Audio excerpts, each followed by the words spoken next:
दोस्तों आज इस वीडियो में हम आपको मलाई चाप बनाना सिखाएंगे। अगर वीडियो अच्छी लगे तो सब्सक्राइब करो। दोस्तों ये मलाई चाप है, ये कट चुकी है और अब ये फ्राई पैन में जाएगी और ये फ्राई पैन में करारा वगैरह जो इसका मसाला होता है वो इसमें डाल रहे हैं।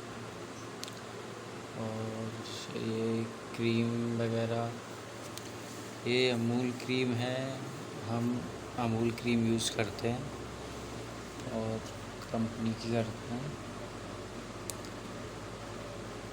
वो भी ये ओरिजिनल है, लोकल वाली हम अमूल नहीं करती यूज़। अब ये थोड़ा सा इसका सेक रहे हैं जो कि ये पिघल जाए थोड़ी सी। तो अब ये हम इसमें दो क्रीमें यूज़ करते हैं, गुडरेज और अमूल। अब ये इसमें फ्राई पैन में टॉस हो रही है। अब ये थोड़ी सी ऊपर से हल्की सी क्रीम डाल दी अमूल। तो अब इसको थोड़ी देर टॉस करेंगे जो कि ये अच्छी तरीके से सिक जाए। तो अब ये टॉस हो रही है और ये बन चुकी है पूरी तरह से। अभी हम इसको पैक करने जा रहे हैं।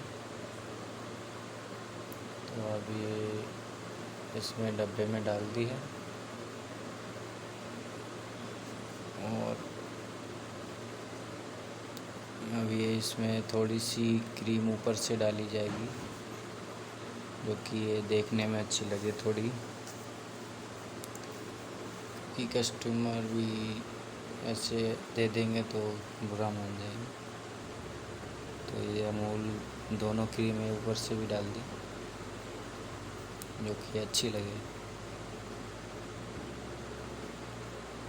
अब ये इसमें डाल चुकी और थोड़ा सा मसाला डाल दिया जो कि इसका टेस्ट वही वाला रहे जो बनाया है, थोड़ा सा धनिया। तो वीडियो अच्छी लगी लाइक कमेंट सब्सक्राइब ज़रूर करें और ऐसी वीडियो देखने के लिए हमारे चैनल को सब्सक्राइब करें।